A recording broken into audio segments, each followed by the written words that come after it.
Hi guys. Yep, this is really tall. Yep. I will be taking questions via Twitter because engagement. Oh, thank you.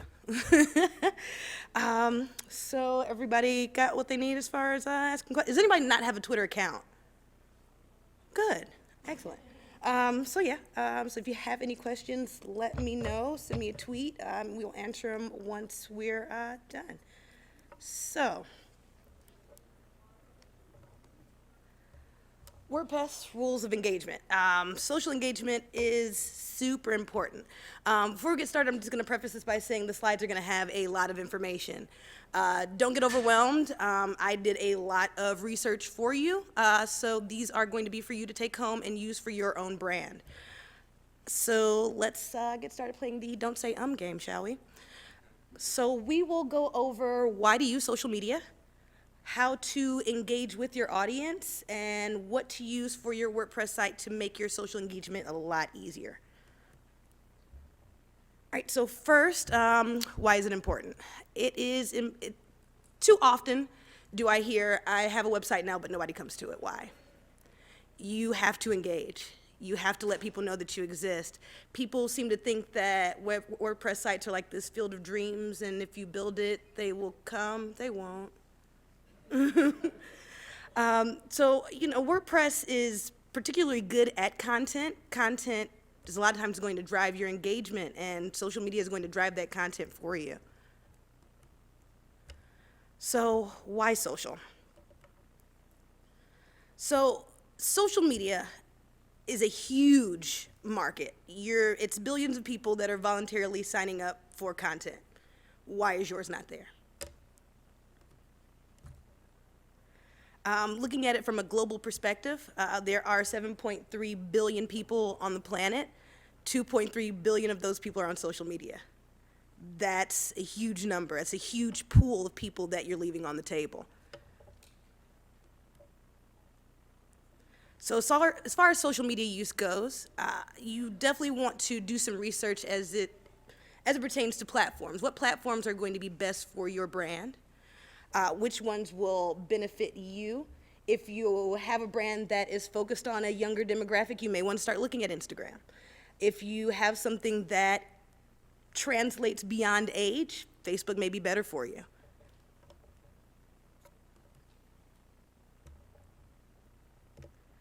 So as far as social media use goes, we're looking at almost a 10% growth each year. That's millions of people, millions of new people that weren't there before that are constantly starting to engage and looking for more content on social media. It's pretty much a very important platform to use if you're going to start marketing your brand. So one thing you want to definitely look at as far as marketing goes and picking the right social media platform are active users. If no one's logging in and interacting with that platform, there's no point in spinning your wheels using it. Facebook, of course, is almost going to be the most active as far as that goes, but you have a few like Tumblr and Instagram that are following behind. So basically what this all really means is you have a huge marketing pool full of people that want to engage. They're looking for content, they're looking for something to follow. You should be using it. Digital marketers are using it. 88% of companies in America are currently using social networks to promote their brand. 10 years ago, probably only 7% of Americans were on social media. Right now, that number has grown to about 65%. All right, so let's get into picking the right platform. So in picking the right platform, you do have to look for who's going to engage and what platforms are going to make it easy for people to engage. You always want to kind of pay attention to the engagement on a per user basis. Like a good example is Snapchat. Snapchat has fewer users than Twitter, but usually has about 5 times more engagement than that other platform. All right, so frequency of access as far as the users go is also going to be very important. If people aren't actively on these platforms, if they're not logging in, if they're not logging in often, your likelihood of engagement is going to be diminished. Facebook is definitely always leading the pack as far as at least logging in once a day. I'm going to say Twitter's right behind that, and then Google Plus. People discount Google Plus a lot. It's great as far as SEO goes. Anything that's posted publicly to Google Plus is going to be indexed in Google search results. So even if you feel like people aren't on that particular platform, use it to promote your SEO. So likelihood of engagement. So people are logging in, they're active, but what is the likelihood that they're going to actually engage with you? On Instagram, because people like pictures, it's about 4.2%, which is pretty awesome when you compare it to Facebook and Twitter, which are not even a whole percent.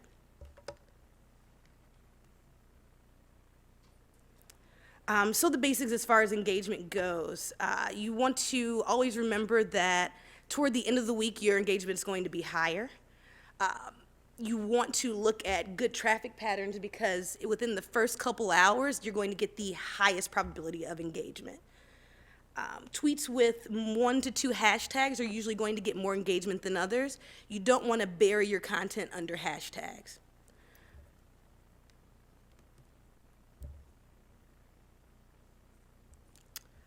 So, follower loyalty. Right now, about 53% of Americans that follow brands are going to be loyal to those brands.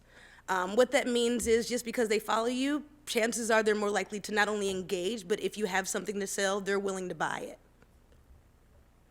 Now, to piggyback off of that, 87% of companies that are using recognition programs for their followers or for their audiences, rather, they are focusing on tenure. They are promoting the fact that you are following and being loyal and sticking around. So that's definitely something that you want to promote amongst your own enthusiasts. So now we're going to look at how to engage. So when it comes to engagement, I believe that you should let it tell your story. People are more likely to buy your why than your what. The reason why Apple is so, well, I'll say the iPhone more specifically is so successful because honestly, it's about 2 to 3 years behind smartphone technology every time a new one comes out. But they're successful because they're selling you emotions, not the actual phone. So when you see the commercials with the baby FaceTiming with their grandpa, that's what you're buying. You're not buying a smartphone. So when you're telling your story, you want to curate content from other users. That's definitely a way to boost your engagement. You want to promote your brand's enthusiasts. You definitely want to make sure the people that are following you and loyal to your brand know that they're being appreciated. You do want to use hashtags because hashtags will definitely help you when it comes to people searching for content via specific topics on social media. And timing is always everything. You can post something, and if you post at the wrong time on a certain network, nobody will ever see it. Now, one thing I will say, a lot of times I hear a lot of my peers talk about the fact that you should keep your personal and business social media accounts separate. That was great for a time where both of those things were separate for a lot of businesses, but for a lot of people now, we are our brand. You do want to promote personal things a lot of times because that's how people make a connection. That's how they relate to you. People are more likely to follow you and be loyal to you if they feel that you are relatable. And posting personal things sometimes helps with that. Now, mind you, if you're like a roto-rooter, you probably don't want to post pictures of your kids. That can get really weird really fast. So, curating content. So when it comes to curating content, the biggest thing is tagging the original author. If you, oh, no, it's gonna skip forward, eh? There we go. Tagging the original author. So you want to make sure that you tag people. When you tag them, they're more likely to engage with you. You're acknowledging the fact that they wrote it. They can come back and acknowledge the fact that you're helping to promote their brand. A lot of times they will engage on that particular post, start conversations, and begin to promote your content as well. Now, don't do it just to get other people to post, because sometimes it won't happen, but there's a good chance. Now, as far as curating the content goes, you definitely want to make sure it's relevant to your story. You don't want to post something that's totally off base and confuses your audience. And when it comes to posting, just know that pulling in content from other people helps to provide quality content for your audience. It lets your audience know that you're not afraid to share other users' content, and it lets them know that you're also looking for the same things that they're looking for. All right, so timing. So timing is extremely important when it comes to your social engagement. Facebook's engagement rate is going to be about 60% higher toward the end of the workday. And most social media engagement is about 18% higher, closer to weekend days than any other workday. Simply put, when you don't want to be at work, you're most likely on Facebook. Who's guilty? Really? No, you're all on Facebook at the end of the day. Well, you're right. Not everyone. But next thing that you definitely want to do is promote your enthusiasts. You want to acknowledge your followers. A lot of times on social media, they say about 88% of people don't even want to interact with an actual brand. They feel like you're always trying to sell them something, you're trying to solicit something. 17% of the time when someone is interacting with the brand, they're complaining about something. So when you have this time when people are deciding to engage with you, make it count. Respond quickly, be active, make sure that when you are responding, you are satisfying their needs of why they engage with you in the first place.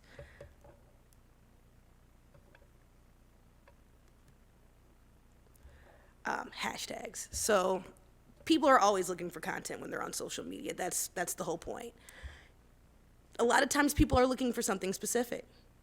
You want to use hashtags so that you are easily searchable for the topics that you are writing about, the topics that are relevant to your brand. A good hashtag is going to be memorable and unique and relevant to your campaign. Like I was saying earlier, you want to try not to use more than 2 hashtags per post. Now, I will say things like Instagram, a lot of times people will use a barrage of hashtags. Sometimes it's important to do that. You may have an image that relates to a multitude of different topics, or there may be multiple key hashtags for these different topics. Don't be afraid to use them on platforms like Instagram. Now, one thing that you definitely want to do is research your hashtags. You don't want to find yourself using hashtags for your brand that actually mean something else. It can a lot of times get you in a little bit of trouble. Now, another thing you want to do is definitely use hashtags to boost your engagement. There are call to action hashtags that will definitely help people to promote your message and encourage people to share from other people's accounts as well.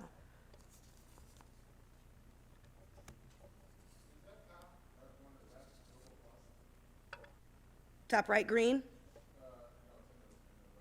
Oh, the red is Facebook. Oh, and the red cloud, yeah, Google Plus, sorry, yep. Mm-hmm.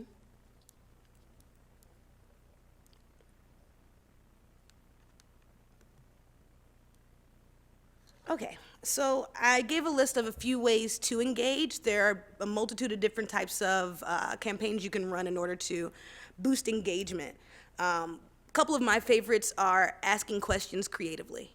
A restaurant finding app called Zomato recently posted an image of basically different foodie profiles and asked their followers, what type of foodie are you? It was an open-ended question that allowed people to engage on their post and really talk about what type of foodie they are. Another one is encouraging user-generated content. One campaign that I really enjoyed was Starbucks cup design campaign, because that allowed a lot of users to produce their own content, post it for the company, and the company shared their content amongst their own audience.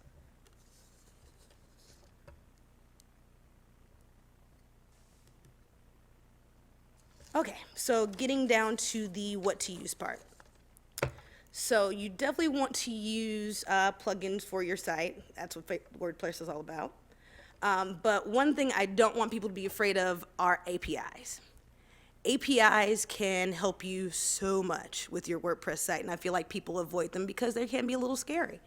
Now, API is just a big scary acronym for Application Programming Interface. Basically, it is an interface set forth to help you natively communicate with another program.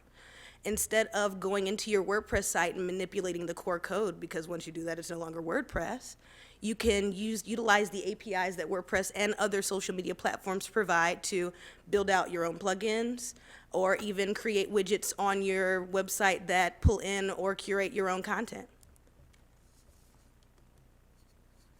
So WordPress has a few. I feel like the most widely used WordPress APIs are going to be plugin APIs, database APIs, because a lot of times you do want to store content, theme modification APIs, and custom theme APIs. These are the things that a lot of developers are going to widely use. Now, if you're not more so a developer, you don't want to kind of worry about that because plugins are going to use APIs as well.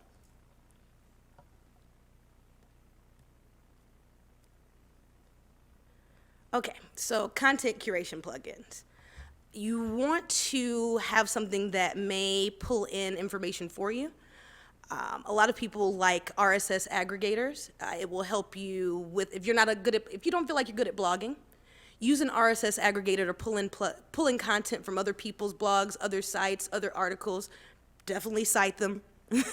Don't try to pretend like it was your own, but it will help you pull in that information, and you can just basically go through it, post it. You can decide where you want to pull in information from. A lot of sites have different RSS feeds for different topics on their own sites, if they're large, like sites like Vice and things like that. So pull in information that's relevant to you. Before you post it, sort through it, see if it's actually relevant to you, and use it to boost your engagement on your site. Give it to your audience. Now, one that I really enjoy is Storify. And who's heard of Storify? Oh, that's awesome. Storify is great for telling a story, especially if that story happened on social media.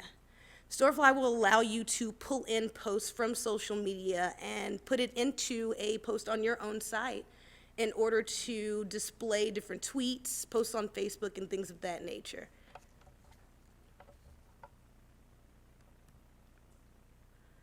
Now, self-aggregators. People feel like if they're posting a lot of their own things from social media on their website, they're being braggadocious. Why not? Who else is going to do it if you don't? You want to pull in your information because it's going to be easier for people to engage. If they're already on your website, and then your social media content is also on your website, it's a win-win. My favorite at this point is ShareSpring. I like Pinterest. So ShareSpring allows you to create a beautiful cascading wall of all of your own social media content from all of the platforms. You'll have your tweets, Facebook posts. I think at this point you can pull in things from Instagram. It's fantastic, especially if you do like Pinterest. It'll give you a Pinterest-like feed on an entire page. That's free or? Oh yeah, these are free. These are free. Don't spend money if you don't have to. This is free marketing we're doing here. Free. So publish to post. You always want to make sure that what you're posting on your website you are publishing to social media, but who has time to always do that manually? Use plugins that will do it automatically. I put up ones for Facebook and Twitter just because your posts for those two platforms are going to be very different. Facebook, you can have way more content in your post or way more in your caption of your post than you will for Twitter. So your Facebook and Twitter posts should not look the same. But if you don't want to have a whole lot of plugins that are doing posts for each individual social network, Jetpack's Publicize is perfect. It does a multitude of social networks except for Instagram because it's only pictures, but it's great. It's pretty great, and it will pretty much streamline everything for you. But there are also other plugins besides Jetpack's Publicize that will do the same thing. All right, so analytics measurements. Because if you aren't measuring it, how can you get better? There we go. So right now, as far as analytics measurements, you can use Jetpack for it. It will give you a lot of statistics for your site and some site monitoring. My favorite, and also an industry standard, is Google Analytics. Google, for the most part, owns the internet, so why not listen to what they have to say? The Google Analytics plugin will give you a nice dashboard. It's pretty simple to operate. You can pretty much understand what it's telling you. You can also log into Google Webmaster Tools and view a dashboard through there. But if you don't want to have to open up 40 different browsers, install the plugin and you'll have it on your dashboard in your WordPress site.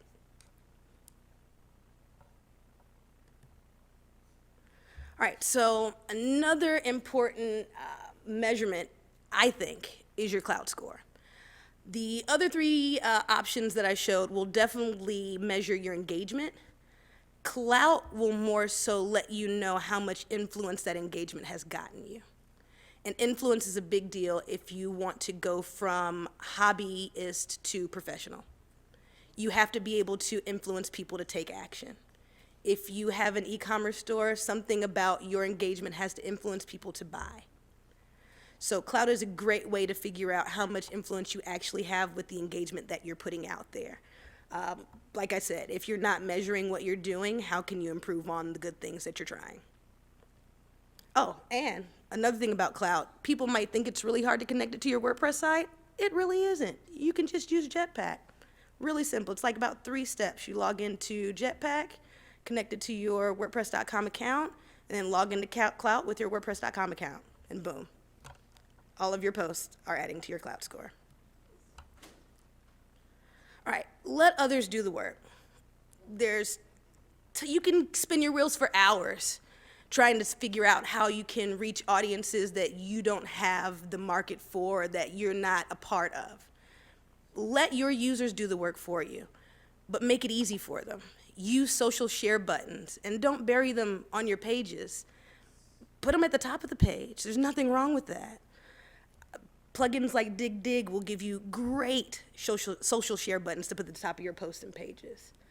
Also, the WP Mash social widget, because that can be a mouthful, will give you a nice little box in your widget, in your sidebar widget area, that will have all of your social media follow buttons there in one little area. So that way people aren't trying to click on your social buttons and get to the platform and then follow you. Let them do it from your sidebar. Make it easy. Is that my time? No, but you're connected. Here we go.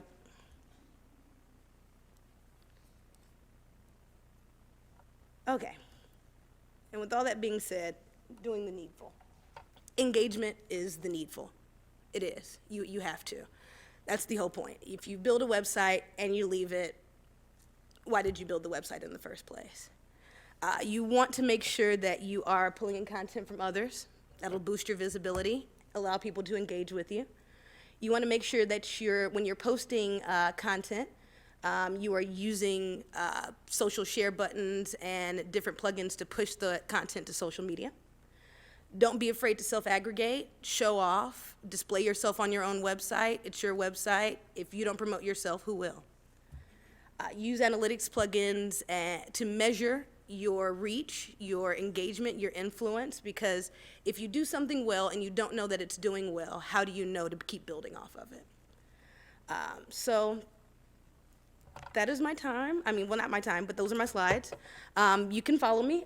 So I'm pretty sure you weren't able to take notes on every single thing I had up here. So this will be on my LinkedIn profile via SlideShare. If you don't want to go that route, I can give you my card and I can just email it to you. But any questions out loud that I might need to take care of? Yeah, we'll go here first. So, what do you do when the social media accounts that you really want to link to are not yours? For instance, they're the clients.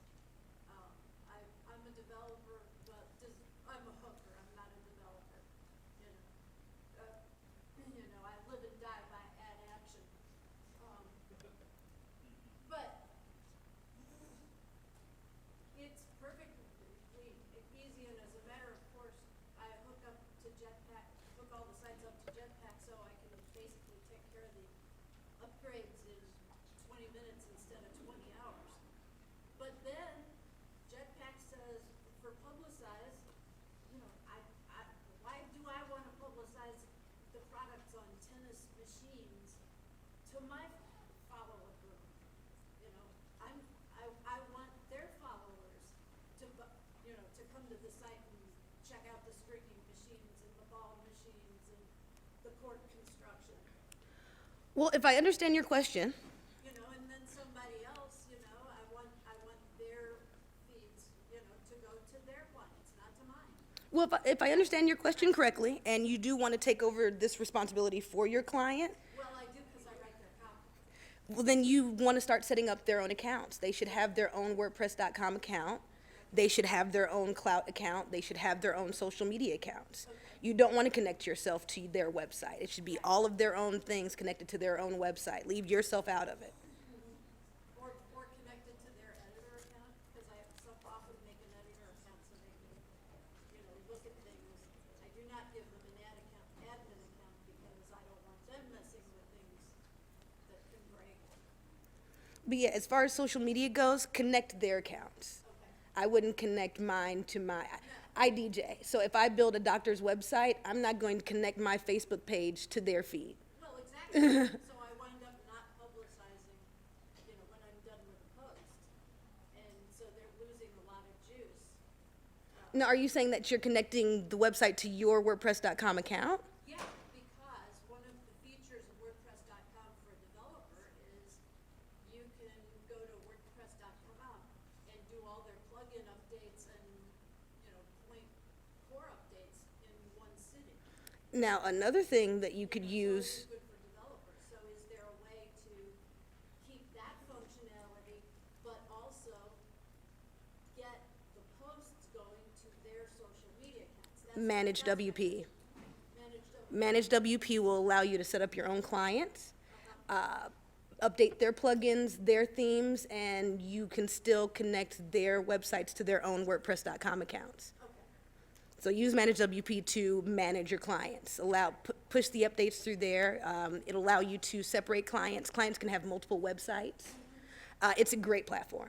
So yeah, I would do it more so that way. I wouldn't manage it through WordPress.com because that's going to take away their ability to use those different features to socially engage. Right. You were next. So when you're talking about using hashtags and researching the hashtags, what types of resources or tools do you recommend to research hashtags? My favorite is Follower Wonk. That is a great site to get some hashtag research in. A lot of times you can, if you find hashtags that you think are going to be great for your brand, you can Google them to figure out what their base is, why they were created. It's really easy to find out what a hashtag really means, but Follower Wonk is great for it. Are you familiar with trends maps? I'm not. No, it's an IDs, but it's more real time. Okay, I'm gonna look into that. Trends maps. It's something that, again, it's not on a real time basis. Okay. Is there? No. Yep. As far as like Twitter, Instagram, how often would you post? I mean, it truly all depends on your brand and your campaign at the moment. As far as Instagram goes, I would say Instagram is a challenge of frequency. You don't want to throw out 40 pictures inside of an hour. That you're just flooding people's feeds at that point and they get annoyed. For that, I would say, let's say you're at a conference and you want to post the different happenings at the conference. Do it every couple hours. Don't build up 40 pictures and then post them all at once. Now, sometimes you can't help it because you don't have downtime and you don't have time to just sit there and be posting, and you do have to wait until the end of your day.